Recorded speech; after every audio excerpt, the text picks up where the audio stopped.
Welcome back to the Word on Fire show. We're really excited to be here with you. I'm Brandon Vaught, the host and the content director at Word on Fire.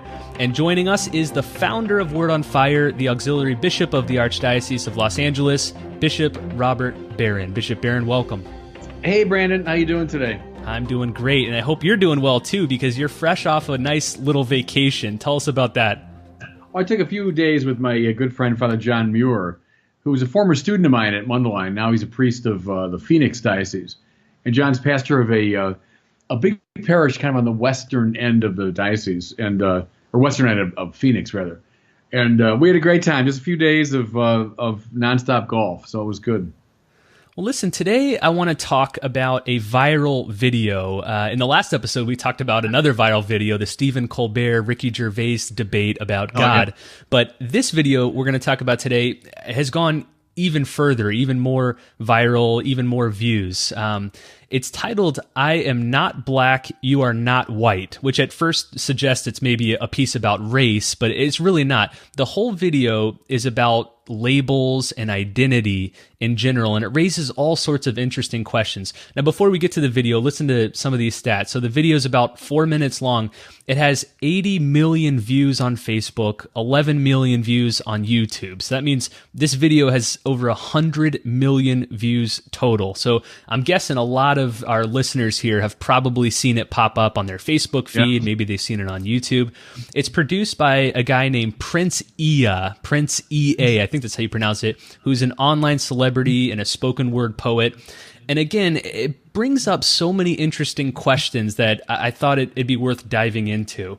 Yeah, so good. Let's go ahead and start. We'll play the first segment here. I am not black. I mean, that's what the world calls me, but it's not me. I didn't come out of my mother's womb saying, "Hey, everybody, I'm black." No, I was taught to be black. And you were taught to call me that, along with whatever you call yourself. It's just a label. See, from birth, the world force feeds us these labels. And eventually, we all swallow them. We digest and accept the labels, never, ever doubting them. But there's one problem. Labels are not you, and labels are not me. Labels are just labels. But who we truly are is not skin deep. See, when I drive my car, no one would ever confuse the car for me. Well, when I drive my body, why do you confuse me for my body? It's my body. Get it? Not me. Let me break it down. See, our bodies are just... Well, let's stop there, Bishop. So I know this is the line that kind of got you up in arms. The poet says, when I drive my car, no one would ever confuse the car for me. Well, when I drive my body, why do you confuse me for my body? Is that a good analogy? Oh my gosh, it's just horrific. You know, it's just remarkably bad, and it has tremendously negative implications if people stay with that and think it through. Here's a first reflection, Brandon, is somehow people think, oh, this is some brave new idea. You know, it's some cutting edge insight. That's as old as the hills, what he's talking about. It's an old heresy, and if you want to give it its name in that early Christian context, it's called Gnosticism. But go back even further. Its roots are in Plato and Plotinus. It's a fundamentally dualistic metaphysic or dualistic anthropology that would say that who I really am is my soul or my mind or my interior self. And the body is just this kind of appendage, or it's in his even more dramatic analogy, it's just like a possession. It's an instrument that the real me occupies and drives around. So think of, Plato, who would shift the metaphor a little bit, the body as a prison.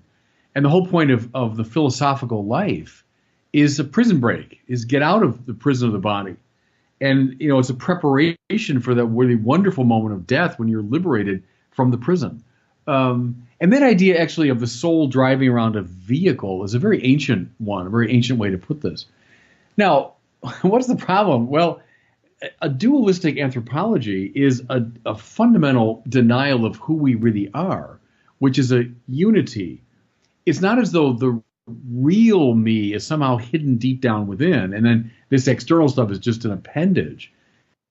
But rather, and I'm coming out of a biblical framework here, I am my body. The body's not an appendage to the real me. It's a dimension of me. Now, here's something that I think is important to point out, is no view like this would have endured as long unless there was something right about it. Now, what's right about it? Well, this very deep intuition that we are indeed, in a way, dual. That's to say, we're made up of body and soul. Now, we could go into that. It's a much more complicated issue, but there is something right in that, and we're recognizing this distinction. But so to privilege the soul or the mind or the interior me so as to denigrate the body, that leads to all kinds of mischief. But see, it's this neo-Gnosticism that's very much on the rise today. And you hear it there, in this kind of, trendy hip-hop sort of a pop culture way. But man, that's a very old idea, and it's always been a wrong and dangerous idea. You said that the idea leads to all sorts of mischief. What are some of the dangers of this bifurcation between who I am on the inside and my body on the outside? The body becomes simply a matter of manipulation. So the body can be made whatever I want it to be. I don't honor the intelligibilities that are inherent in the body. That's to say, certain finalities and purposes and intelligibilities that are natural to me as an embodied person. I can dispense with all that. I can remake it. I can rethink it. At the limit, I can mutilate it, get rid of it, change it any way I want, as though the I, see again, is hidden deep down within. And so the trouble is, it's a denigration of the body, and it's a kind of arrogance on the part of the soul over and against the body. The biblical anthropology is always a very unified anthropology that honors body and soul and honors the way they come together and how the soul learns to respect and honor the intelligibilities of the body. Now, I'm stating that rather abstractly, but you see it every day today on the street, don't you? In all the kind of gender ideology and so on, as though, gender is just a matter of my choice, whatever I decide. That's the primary problem. Let's listen to another segment here, another 30 seconds or so. Down. See, our bodies are just cars that we operate and drive around. The dealership we call society decided to label mine the black edition, yours the Irish or white edition. And with no money down, 0% APR, and no test drive, we were forced to own these cars for the rest of our lives. Forgive me, but I fail to see the logic or pride in defining myself or judging another by the cars we drive. Because who we truly are is found inside.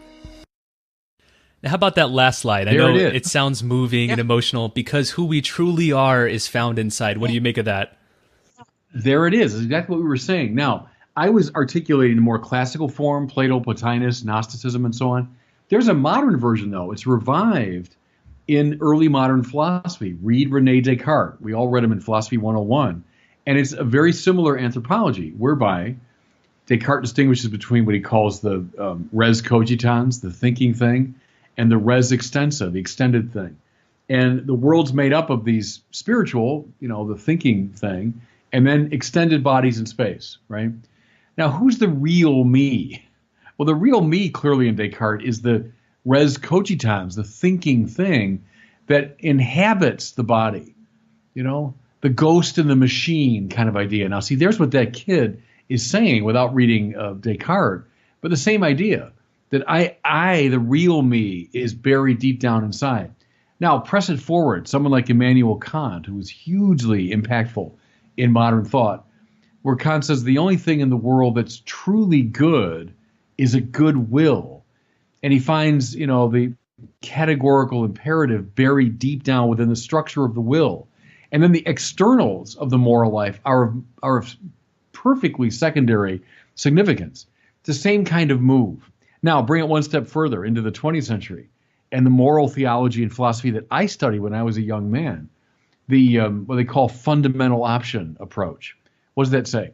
Well, there's all these things that we do, all the particular things we do, but what really matters is not so much the particular things we do, but this deep down inside decision that I've made, either for God or against God.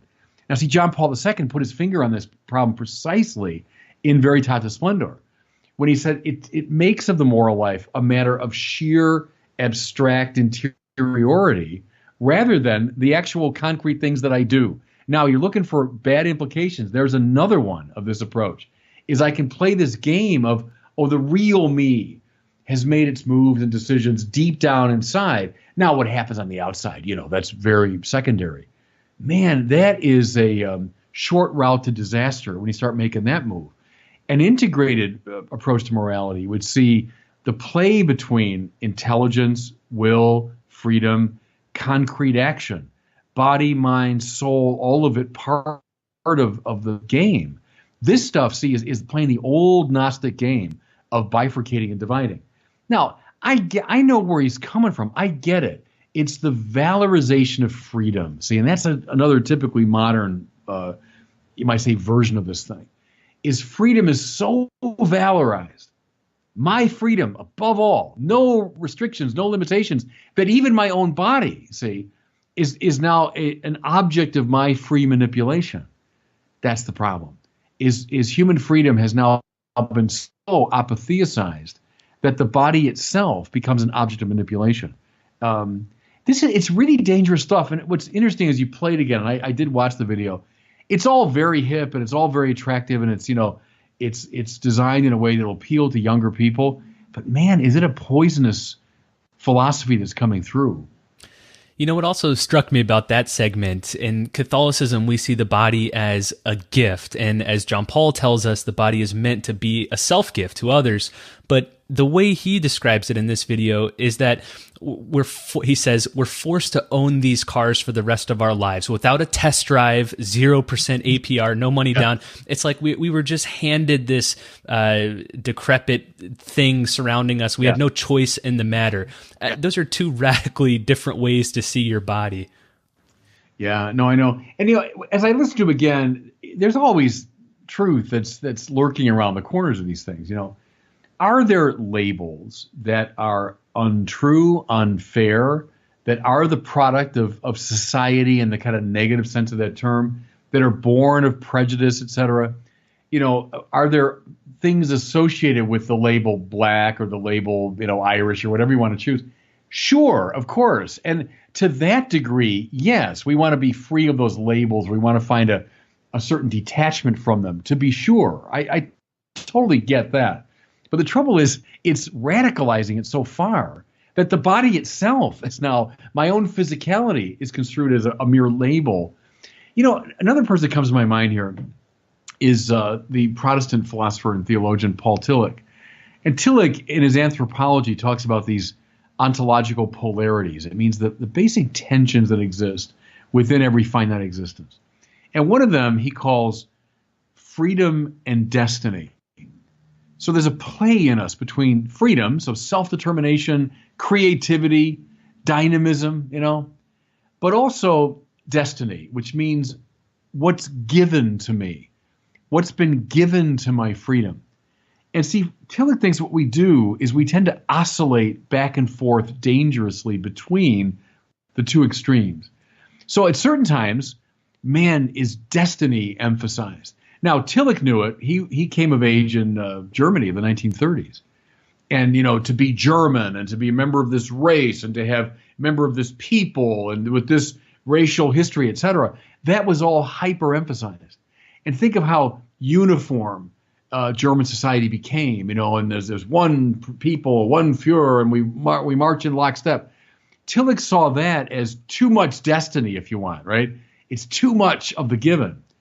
He loved America with its stress on freedom, but he quickly saw we tend to do the opposite. We tend to oscillate too much in the direction of freedom. Well, I mean, what he was seeing in the 1930s and 40s in America, I mean, he got out of his mind today, the way freedom has been so radicalized that you get this video. To me, it's a beautiful example of destiny being simply shunted to the side. It's just a label, or it's just this old car I got to drive around, and I'm totally free to determine everything. See, and that's dangerous. That's what I say about these consequences. The idea is to find the right equilibrium between freedom and destiny, you know? But this is a freedom run amok. Let's keep listening. Listen, I'm not here to tell you how science has concluded that genetically we're all mixed and race in the human species doesn't exist, or how every historian knows that race was invented in the 15th century to divide people from each other and it has worked perfectly. No, I'm not here to lecture. I just want to ask one question. Who would you be if the world never gave you a label? Never gave you a box to check? Would you be white, black, Mexican, Asian, Native American, Middle Eastern, Indian? No. We would be one. We would be together. No longer living in the error of calling human beings black people or white people. These labels that will forever blind us from seeing a person for who they are, but instead seeing them through the judgmental, prejudicial, artificial filters of who we think they are.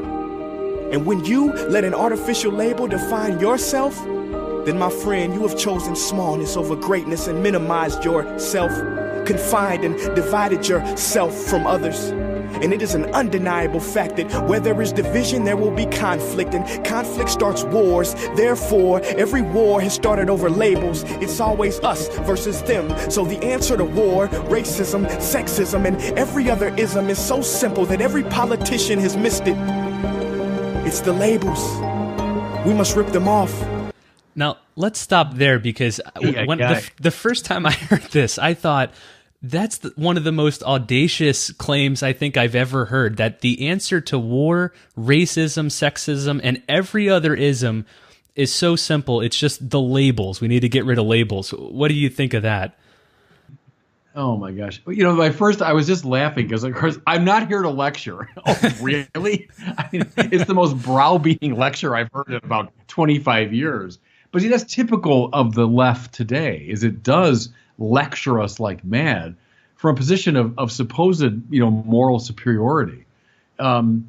Look, there are labels and there are labels. See, what we have to do is a Thomas Aquinas number here and make the right distinctions.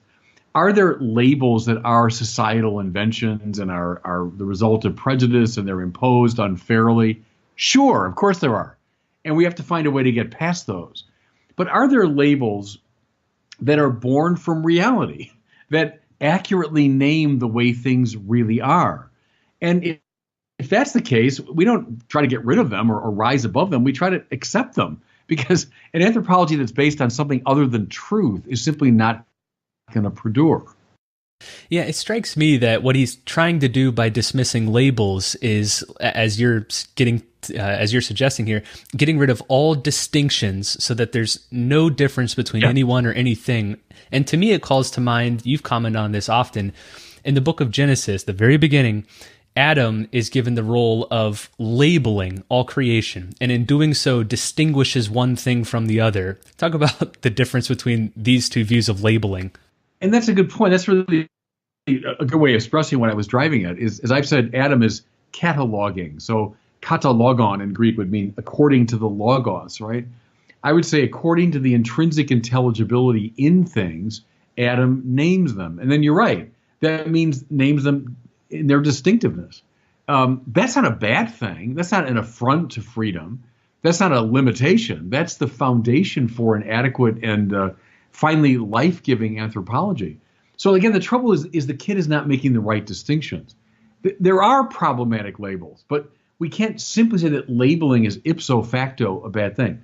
One more philosophical comment, if I might.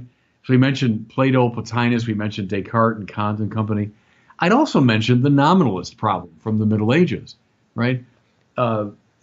Generic statements, you might put it this way, formal structures, they're not real. They're just nomina. They're just names that we've come up with, right? And so the nominalists denied the tradition, beginning with Plato, but coming up through Aristotle and into Thomas Aquinas and many others, that would recognize the generic qualities of being as real. Now how they're real, we can debate that till the cows come home, but that they have an objective reality that realist tradition would say yes. The nominalist would say, nope, they're just inventions, they're just conventions, they're just names. Well, see, this kid is perfectly articulating a radical nominalism when it comes to reality. Now, again, why? Why? Because my freedom, on his view, has to be so absolute that I can decide whatever I want. I'll give things any name I want. And again, Brandon, you and I know this, that's dangerous, because talk about a totalitarian view of life, finally. What I like is reality in its objectivity and diversity limits us. You know what I mean? It puts the burden on us. We have to conform to it. This is a radical anthropocentric totalitarianism that says, no, I will define everything. Well, it sounds very neat and tolerant. That kid comes into power, I'm getting out of the country. You know what I'm saying? You let that kid get into a position of political power, he's going to start dictating terms to everybody based on his freedom. No. I like the fact that reality holds off totalitarianism. I like the objective density of reality. Don't tell me that my little freedom can define reality. Fine, as long as I'm sitting here in my office and he's sitting in his room somewhere. But God forbid that someone with that view comes into power, we better all duck. You know what I'm saying? So those are the really negative implications of this rather stupid point of view. Hey, let's finish off the video here. There's about another minute left. Isn't it funny how no baby is born racist, yet every baby cries when they hear the cries of another? No matter the gender, culture, or color, proving that deep down we were meant to connect and care for each other. That is our mission, and that is not my opinion. That is the truth. In a world that has sold us fiction, please listen. Labels only distort our vision, which is why half of those watching this will dismiss it or feel resistance and conflicted. But just remember, so did the caterpillar before it broke through its shell and became the magnificent butterfly. Well, these labels are our shells, and we must do the same thing so we can finally spread our wings. Human beings were not meant to be slapped with labels like groceries and supermarkets. DNA cannot be regulated by the FDA. We were meant to be free, and only until we remove them all and stop living and thinking so small will we be free to see ourselves and each other for who we truly are. Any closing thoughts on that, Bishop? It just gets worse and worse. I mean, God bless him. I mean, I know, and I mean this, I don't mean this, it sounds condescending, but I know he's trying to do something that in his mind is a good thing. And he's trying to foment, greater love and connection. He's trying to overcome prejudice. And I get all that. And that's what I'm saying. Certain labels are bad and all that stuff. But see, the trouble is, I'll just turn right around, though, on him because he's given me that permission. Everything he's saying is just convention. It's just labels. It's just the latest cultural incarnation. So he makes a claim there that, we're all connected, everything. Well, how do you know that? What's the ground for that? I say that's just a label. That's just something you've come up with, We have to make appeals beyond our subjectivity and freedom to the way things are. And the minute you do that, he just did it, by the way, is you're appealing outside of your own freedom to the structures of reality. You are disciplining freedom by truth, to play the John Paul II game. And so he's backing himself there at the end into all kinds of impossible corners, trying to do both those things at the same time, because his rhetoric, as he lays it out, can be turned absolutely against him. Absolutely against him. That's all just a bunch of, cultural constructs that you're coming up with. Early 21st century, feel-goodism. That's a label that I'm putting on you. So dangerous stuff, especially when it's packaged the way it is, and appealing to people who are now young people, largely influenced by what I call a popular Nietzscheanism, is the will to power. And again, Nietzsche's a good example of that. My will is so absolute that I'm beyond good and evil. Don't lay moral hang-ups on me. I determine what my life is, He's giving you a very hip-hop Nietzscheanism, which is grounded in a very old Gnostic and dualistic anthropology and has really bad implications. Yeah, I want to agree. Besides that, I love the video. Besides those minor critiques. Yeah, I mean, I want to agree with you. I think he was well-intentioned. I think from the beginning of the video, it's clear he's trying to push against racism and unfair and unjust labels, but then it opens up all these interesting anthropological questions from there. I got one more question for you, though, Bishop. I want to focus on this very last line in the video. He says that after we get rid of all these labels, we stop living and thinking so small, then, quote, we will be free to see ourselves and each other for who we truly are. Let me ask you this. How would the typical modern answer that question? Who are we really? Who are we truly?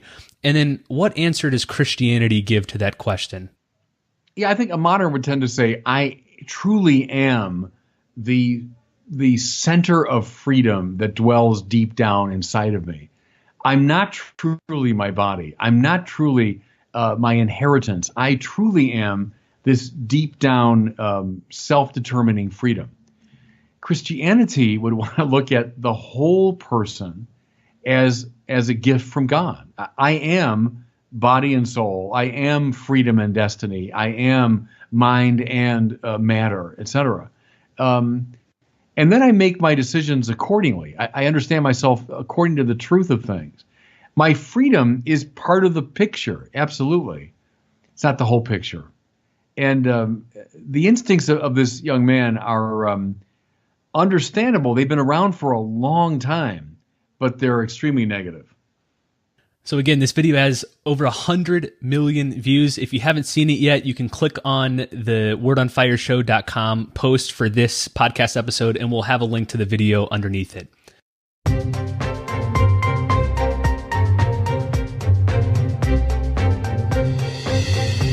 Well, it's time now for one of our questions from our listeners like you. We love hearing from you, so if you have a question, please send it to us. You can do that by visiting askbishopbarron.com and recording your question there.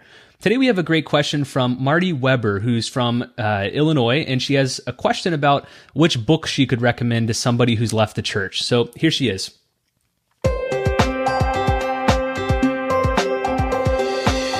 My name is Marty Weber, and I am from Brimfield, Illinois. My question is to see if you could recommend a good book for my granddaughters who are 19. They have left the church. I'm trying to get them some way to come back.